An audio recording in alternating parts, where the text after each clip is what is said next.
क्योंकि सर्जरी बहुत बड़ी थी, 9 साढ़े 9 घंटे की सर्जरी थी। उसमें मैं कोमा में भी जा सकता था, मैं फेंट भी हो सकता था, बहुत सारी चीज़ हो सकती। और चेस्ट मेरा रिमूव करना था क्योंकि मेरे पूरे चेस्ट में फैल चुका था। तो उन्होंने बता दिया था मुझे कि ये ट्रांसप्लांट होगा। तो मेरा बैक का मसल निकाल के चेस्ट पे लगाया और उस टाइम मुझे कोई 1200 स्टेपलर्स लगे थे। टाँके नहीं, स्टेपलर्स लगे थे। तो अब मेरा जो है वो एक चेस्ट तो है लेकिन उसके ऊपर स्किन नहीं है, सिर्फ ग्राफ्ट है और पीछे बैक का एक बैक नहीं है। अस्सलाम वालेकुम, मैं हूं कराची का चांडियो एक ब्रांड न्यू बॉडी बिल्डर के इंटरव्यू के साथ। इससे पहले कि मैं उनके पास जाऊं या फिर उनसे बात करवाऊं, मैं उनके लिए एक शेर कहना चाहूंगा। वो मर्द ही क्या जो डर जाए हालात के खूनी मंजर से, वो मर्द ही क्या जो डर जाए हालात के खूनी मंजर से, जिस दौर में जीना मुश्किल हो उस दौर में जीना लाजिम है।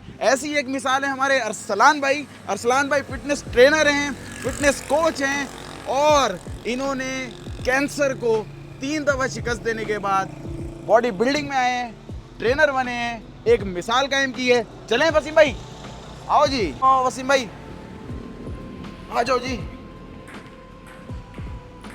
तेज हो तेज हो तेज हो तेज हो तेज हो। अस्सलाम वालेकुम अरसलान भाई, कैसे हैं? ठीक ठाक हैं सर। लड़का जो इस वक्त वो हमारा ना टेबल टेनिस एंजॉय कर रहा है, कैंसर को 3 दफ़ा शिकस्त देने के बाद ऐसी बॉडी बनाई है इन्होंने ना कि देखने वाले हैरान हो जाएं। अरसलान भाई, बड़ी मोटिवेशनल स्टोरी है आपकी यार, देखने वाले इस बात पे यकीन नहीं कर पाएंगे। लेकिन सर, आपकी कहानी, आपकी ज़बानी सर, कैसे कैसे दौर से गुजर गए? 2021 में जो है वो कंपटीशन की तैयारी कर रहा था। ठीक है सर। तो उस कंपटीशन में हम लोगों का वाटर ड्रॉप होता है। ठीक है सर। तो वाटर ड्रॉप हुआ तो मेरे जो है वो चेस्ट पे एक छोटी सी बॉल मुझे नज़र आई। वो बॉल मैंने जाके डॉक्टर्स को दिखाया कि यार ये बॉल दिखा दें। तो उन्होंने बोला ये सिस्ट है और बिनाइन है, इसका कोई टेंशन नहीं है, इसको ऑपरेट कर देते हैं, छोटा सा ऑपरेशन होगा और इसको हम निकाल देंगे। पेन नहीं हो रहा था उसके अंदर? उसमें पेन भी स्टार्ट हो गया था, अच्छा। इसीलिए मैंने चेक करा लिया। फिर वो जब ऑपरेट करा लिया, मैंने पहली सर्जरी करा ली, तो उसकी डॉक्टर्स ने मुझे बोला कि बायोप्सी करा लें। बट मुझसे एक गलती ये हो गई कि डॉक्टर्स ने ये बोला था कि मैंने सर्जरी करके देखी तो उसमें कोई ऐसा कोई प्रॉब्लम नहीं था। सही। बट वो दिमाग में एक चीज़ बैठ गई, मेरे इंसान हूँ, ह्यूमन एरर, तो वो दिमाग में ये चीज़ बैठ गई कि डॉक्टर्स ने मना कर दिया है। तो मैंने उसकी बायोप्सी उठाना मुनासिब नहीं समझी और मैंने बोला छोड़ दें इसको, फॉर ग्रांटेड ले वो लिया। 8-10 दिन का जो उनका टाइम होता है, आपने उसी के दौरान ही बिल्कुल छोड़ दिया बिल्कुल उसको। बिल्कुल ऐसा ही है, बिल्कुल ऐसा ही है। उसके बाद जो है वो 3 महीने गुजरे होंगे, जो रिकवरी सेशन मेरा ख़त्म हुआ, स्टिचेस खुले, 3 महीने बाद जो है वो फिर मुझे उस सेम जगह पे सिस्ट वापस आ गई। तो मैंने जिस डॉक्टर से सर्जरी कराई थी मैं उनके पास वापस गया तो उन्होंने स्ट्रेट अवे मुझसे बायोप्सी की रिपोर्ट मांग ली। अब वो मेरे पास नहीं थी। बहरहाल मैंने बायोप्सी आगा खान से कराई थी, तो वो मैंने वहाँ से रिपोर्ट अपने PR लगा के रिपोर्ट निकलवाई। तो उसमें पता चला कि मुझे 3rd स्टेज का कैंसर है। 3rd स्टेज डायग्नोज हुआ है? फिर 3rd स्टेज का कैंसर है। तो फिर वो मैं उस डॉक्टर को रिपोर्ट वापस दिखाई तो उसने बोला कि तुम्हारी ये वापस से एक और सर्जरी होगी क्योंकि ये फैल रहा है। अच्छा। तो उन्होंने बोला कि तुम एक बिल्डर हो, तुम्हारा जो है वो एक खूबसूरती है, तुम्हारे चेस्ट को अगर हमने पूरा काट दिया, तुम्हारे निपल्स को काट दिया तो तुम्हारे लिए तुम आगे बॉडी बिल्डिंग नहीं कर सकते। तो उन्होंने मेरी दूसरी सर्जरी की 4थे महीने में, पहली सर्जरी के 4 महीने बाद। ठीक है। अब वो 4थी सर्जरी फिर मेरी हुई तो उसमें मेरा उन्होंने निपल बचा लिया। ठीक है सर। वो छोटा सा कट लगा के ठीक है, उन्होंने निपल बचा के हाफ पोर्शन मेरा चेस्ट का रिमूव कर दिया। उसकी बायोप्सी कराई तो उसमें सब कुछ क्लियर आया अल्हम्दुलिल्लाह। 3 महीने गुजरे, 4 महीने गुजरे, क्योंकि वो सर्जरी थोड़ी बड़ी थी, 3 साढ़े 3 घंटे की सर्जरी थी। पहली जो सर्जरी थी वो 40 मिनट की थी। 4 महीने बाद उसको सब टेक केयर की, उसकी मुझे मशीन्स लगी थी साइड में, वैक्यूम्स लगे थे बहुत सारे। 4 महीने बाद फिर सेम उसी जगह पे जहाँ हमने निपल छोड़ा था उस निपल पे भी एक सिस्ट फिर आ गई। अब जिस डॉक्टर से मैंने दोनों सर्जरी एक ही डॉक्टर से कराएंगी, दोनों का एक ही ऑन्कोलॉजिस्ट होता है बेसिकली सर, ये जो कैंसर ट्रीट करते हैं। और जिसने सर्जरी मेरी करी थी वो प्लास्टिक सर्जन था। उसने मुझे ना 3rd सर्जरी पे मना कर दिया कि मैं तुम्हारी अब 3rd सर्जरी नहीं कर सकता क्योंकि मैं तुम्हारा इतना पेन देख चुका हूँ कि अब जो है ना मैं तुम्हारा पेन नहीं देख सकता। तो उन्होंने मुझे रेकमेंड किया दूसरा डॉक्टर। मैं उनके पास गया तो उन्होंने बोला कि आप पहले ऑन्कोलॉजिस्ट को एक दिखा दें जो कैंसर के डॉक्टर्स होते हैं। तो फिर मैं डॉक्टर्स के पास गया तो उन्होंने मुझे होप ही नहीं दी, स्ट्रेट अवे डॉक्टर्स ने मुझे मना कर दिया कि आप इसमें सर्वाइव नहीं कर सकते क्योंकि ये बीमारी ऐसी है कि ये हर किसी को होती नहीं है और ये औरतों में होती है ज़्यादातर। अरसलान भाई, इस दौरान कितना ही हिम्मत टूटी और कितनी बार हौसला आया? कुछ ये देखे ना, बहुत बड़ी बीमारी है और लोग घबराते हैं, इसका नाम सुन के लोग घबराना शुरू हो जाते हैं सर। कैसे हिम्मत बांधी, कैसे हौसला आता रहा, मतलब हमारी आवाम भी कुछ सुने इस बिल्कुल बारे नहीं में। नहीं, असल में फैमिली का बहुत ज़्यादा सपोर्ट था, स्पेशली माशाल्लाह। मेरी वाइफ, माशाल्लाह। मेरी मदर, उनको अल्लाह जन्नत माशाल्लाह। नसीब करे। अरे तो उन लोगों की शक्ल देख देख के ना कि वो मुझे इतना मोटिवेट करते थे, इतना मोटिवेट करते थे कि कुछ नहीं है, तुम कर जाओगे, जब इतनी बड़ी बड़ी चीज़ें कर ली, पहली सर्जरी भी गुजार ली, दूसरी भी गुजार ली, तुम तीसरी भी ऐसी। लेकिन वो अंदर से वो भी टूट रहे थे, बट वो जाहिर मेरे सी सामने बात है। शो नहीं करते थे। जाहिर सी बात है।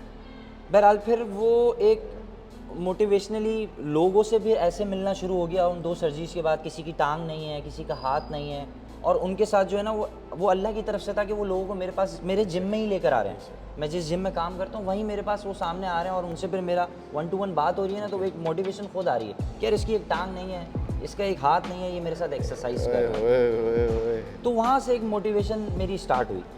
बहरहाल फिर थर्ड सर्जरी का उन डॉक्टर्स ने मुझे स्ट्रेट अवे मना कर दिया था कि आपका कुछ नहीं हो सकता, क्योंकि 2 सर्जरीज हो चुकी हैं, आपका पोर्स खुल चुके हैं, वो जगह खुल चुकी है, ग्राफ्टिंग के लिए भी मसला होगा। और मेरी फैमिली वगैरह मेरे साथ ही जाती थी हॉस्पिटल, तो उन्होंने लास्ट जो हम डॉक्टर्स के पास गए तो उन्होंने तो स्ट्रेट अवे बोल दिया था कि आपके पास 1 से 1.5 महीना, दैट्स इट। लेकिन बस अल्लाह का करना था, बेशक। अल्लाह ही है सब कुछ। अल्हम्दुलिल्लाह। तो उन्होंने मुझे डॉक्टर रिकमेंड जिन्होंने किया था कि इनके पास जाएं, तो उन्होंने ही मुझे बोला कि आप एक और डॉक्टर हैं उनके पास चले जाएं। उन्होंने मुझे बोला कि आप पहले एक सर्जरी करा लें। फिर मेरी थर्ड सर्जरी थी, बड़ी 9.5 घंटे की सर्जरी थी, तो उसके लिए मुझे पहले 9.5 घंटे की। 9.5 घंटे। अब उसके लिए मुझे उन्होंने पहले 1 हफ्ते तक मेरी सर्जरी दिखाई कि होगी कैसे, ताकि जो है ना मैं कोलैप्स ना कर जाऊँ। तो क्योंकि सर्जरी बहुत बड़ी थी, 9-9.5 घंटे की सर्जरी थी, उसमें मैं कोमा में भी जा सकता था, मैं फेंट भी हो सकता था, बहुत सारी चीज़ हो सकती थी। तो बहरहाल 1 हफ्ते उन्होंने मुझे पूरा प्रिपेयर किया, मेंटली प्रिपेयर करने के बाद एट लास्ट वो सर्जरी का डे आ गया। फिर वो सर्जरी 9-9.5 घंटे की हुई। उसके बाद वो सर क्या सिलसिला था, वो जो आपके बैक से इन्होंने वो लिया? हाँ एग्जैक्टली, मैं वो बताता हूँ आपको। डॉक्टर्स ने मुझे बोला कि आपका LD फ्लैप, उसको LD फ्लैप कहते हैं, वो ट्रांसप्लांट होता है, ओन ट्रांसप्लांट कहलाता है ये, कि आपका बैक का मसल, पैक्डोमल मसल होता है, ये निकाल के चेस्ट पे लगाया जाता है, और चेस्ट मेरा रिमूव करना था क्योंकि मेरे पूरे चेस्ट में फैल चुका था। तो उन्होंने बता दिया था मुझे कि ये ट्रांसप्लांट होगा, तो मेरा बैक का मसल निकाल के चेस्ट पे लगाया, और उस टाइम मुझे कोई 1200 स्टेपलर्स लगे थे, टाँके नहीं स्टेपलर्स लगे थे, और मेरी ग्राफ्टिंग हुई थी इस लेग से ये पूरा हिस्सा लेके, और ये मेरी स्किन यहाँ पे इस तरीके से यहाँ पे लगाई है। तो अब मेरा जो है वो एक चेस्ट तो है, लेकिन उसके ऊपर स्किन नहीं है, सिर्फ ग्राफ्ट है, और पीछे बैक का एक बैक नहीं है, मेरी विंग्स का एक ये वाला हिस्सा नहीं है, यहाँ है, ये नहीं है। फिर डॉक्टर्स ने मुझे जो है वो बोला कि इसकी फिजियोथेरेपी करानी पड़ेगी, क्योंकि मुझे प्रॉब्लम ये था कि मसल पीछे से निकल गया, तो ऑब्वियसली मैं सीधा नहीं लेट सकता था, ज़मीन पे भी नहीं, बिस्तर पे भी नहीं, क्योंकि मुझे फिट्स पड़ते थे।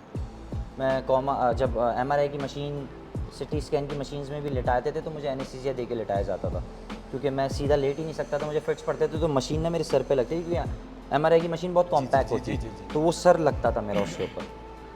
वो भी मैंने फेस गुजार लिया। फिर मुझे कुछ डॉक्टर्स ने बोला कि अब आपकी कीमो रेडिएशन होगी। अब बस वो अल्लाह का करना ऐसा था कि अल्लाह के नेक लोग मिल जाते हैं, फरिश्ते बन के कोई ना कोई मिल ही जाता है, जैसे आप लोग मेरे पास आ गए। अल्हम्दुलिल्लाह, अल्लाह का तो उन्होंने मुझे, एक डॉक्टर थी, उन्होंने मुझे स्ट्रिक्टली मना कर दिया कि आप कीमो रेडिएशन ना कराएं, क्योंकि आपकी 3 सर्जरीज हो चुकी हैं, तो अब 4थी सर्जरी आपकी नहीं हो सकती, तो आप अपने लिए एक सेफ साइड, अल्लाह ना करे ये कैंसर रिकरेंस हो गया, वापस से आ गया रिपीटेशन में, तो एटलीस्ट हमारे पास एक ऑप्शन होगा। एग्जैक्टली कि हम उससे कीमो या रेडिएशन का कोई भी वो यूज़ कर सकता है। तो उन्होंने बोला कि बस आप एक काम करें, अपनी थेरेपी करा के अपने हाथ, क्योंकि 6 मंथ से मेरा हाथ इसी तरीके से प्लास्टर्ड था। वो आपने जो फोटो भी आपने भेजी थी, मैंने देखी है, वो हाथ आपका यही है। तो वो 6 मंथ से इसी तरीके से था, और मैं बिस्तर पे लेटता नहीं था। 6 महीने मैं जो है वो कुर्सी पे बैठ के और ऐसे यहाँ पे फॉर्म टाइप का रख के ना ऐसे करके सोता था, बस 6 मंथ तक मैं ऐसे बैठ के सोया हूँ, मैं लेट नहीं सकता था। उसके बाद असलान भाई, कहीं ना कहीं इंसान टूट तो रहा होता है। बहुत दफ़ा टूटा हूँ, और बस ये था कि टूटा हूँ तो अकेले टूटा हूँ, फैमिली के सामने नहीं टूटा, फैमिली के सामने बिल्कुल नहीं टूटा बहुत दफ़ा टूटा।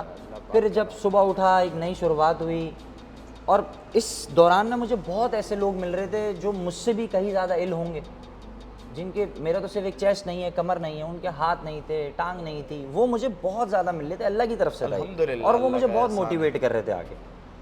अल्लाह पाक की ज़ात का बहुत बहुत एहसान है।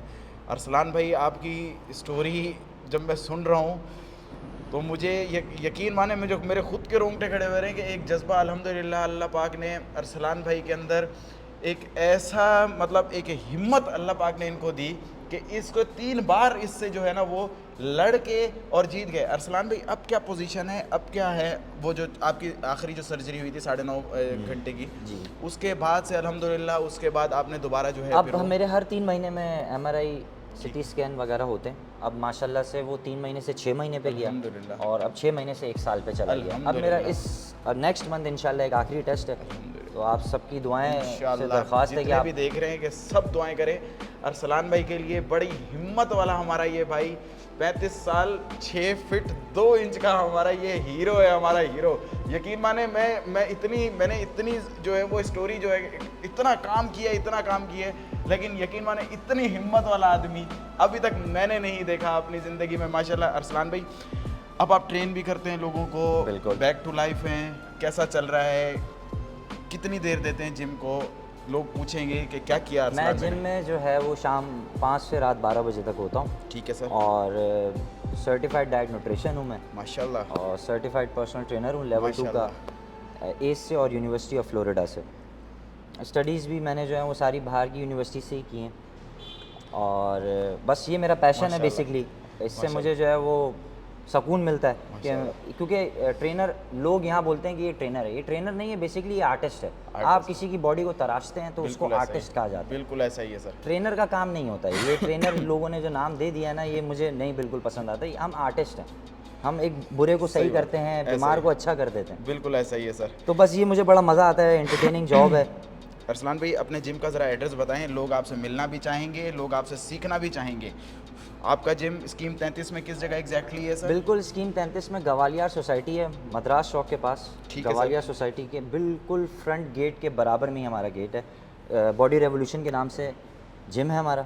अरसलान भाई का इंस्टाग्राम का लिंक मैं नीचे अपने फर्स्ट कमेंट में भी लगा दूंगा और यूट्यूब के डिस्क्रिप्शन में भी लगा दूंगा। इनसे जिसने भी बात करनी हो, जिसने भी मोटिवेशन लेनी हो, राब्ता करें इनसे।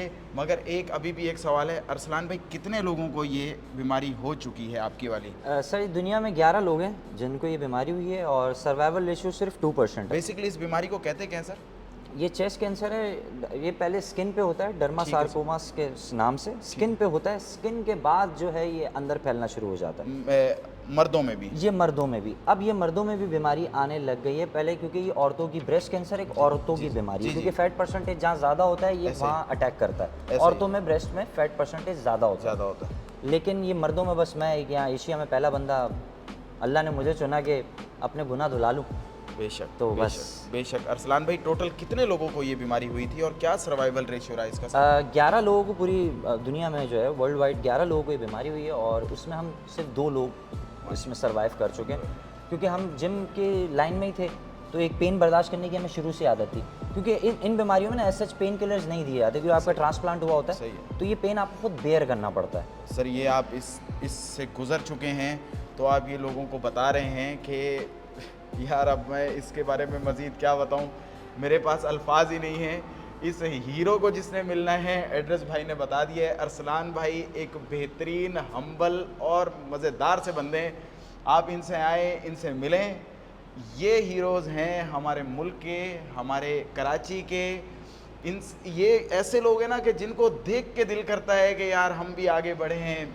मतलब हमें खुद हौसला मिलता है इनसे।